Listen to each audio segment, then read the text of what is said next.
This is how lame Christian camp was. I was forced to go to Christian camp every year up until I was about the age of 11 or 12. For those of you that know your Christian camps, it was New Wine in Somerset. Christian camp was very, do you know, it was okay-ish. Every day us kids would go to these groups while our parents went to worship. And the groups, they were okay. Like, it wasn't all singing hymns and, like, praying. There were actual fun activities. Arts and crafts, exploring, things like that. It was proper camping. Like, in a tent, boiling hot water for a shower because there was no hot water on site. That kind of camping.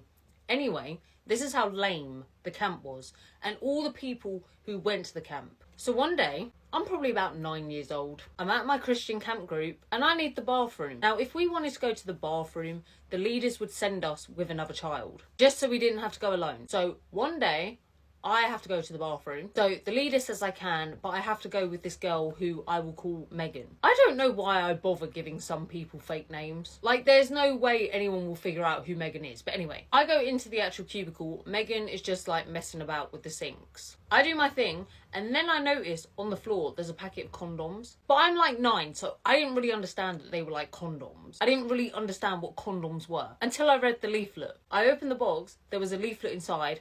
I find out what condoms are. I'm fascinated. So I'm like reading it, I'm reading the instructions, how to put a condom on. And then I leave the cubicle and I show Megan. I'm like, Megan, look. And I chuck the box of condoms at her. When I say, this girl acted like I'd thrown lava at her. And when I say that she said condoms were the devil's work, I'm not exaggerating. She told me I should not have touched the packet because it's the devil work. Thing is, Christians, yeah, Catholics get all the stick for it, where they're notorious for, you know, no sex before marriage, no contraception. Christians are a bit like that as well. I grew up going to church until I was 12. I know what I'm talking about. My mum worked in a church. I know what I'm talking about. Christians love condoms. Like, Christians do believe you shouldn't have sex before marriage. But once you get married, Christians aren't anti-contraception. Not in the same way that Catholics are. So Christians don't mind condoms. You can have condoms when you're a Christian. This Megan, I don't know what kind of Christian she was. I don't know what kind of parents she had. She told me it was the devil's work and that she couldn't be friends with me anymore because I was a bad influence. She then snitched on me to the leader. She left me in the bathroom alone with a packet of condoms, went to the leader. You'll never guess what Slaney's doing. I wasn't Slaney back then, but you know what I mean. You'll never guess what Slaney's doing. You'll never guess what Slaney's got.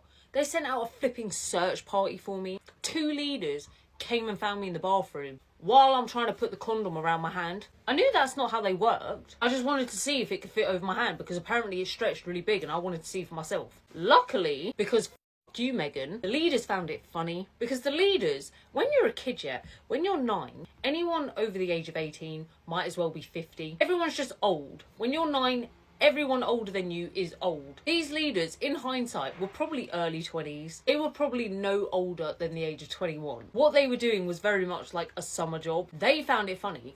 So fuck you, Megan. I hope you're enjoying the 10 kids you probably have.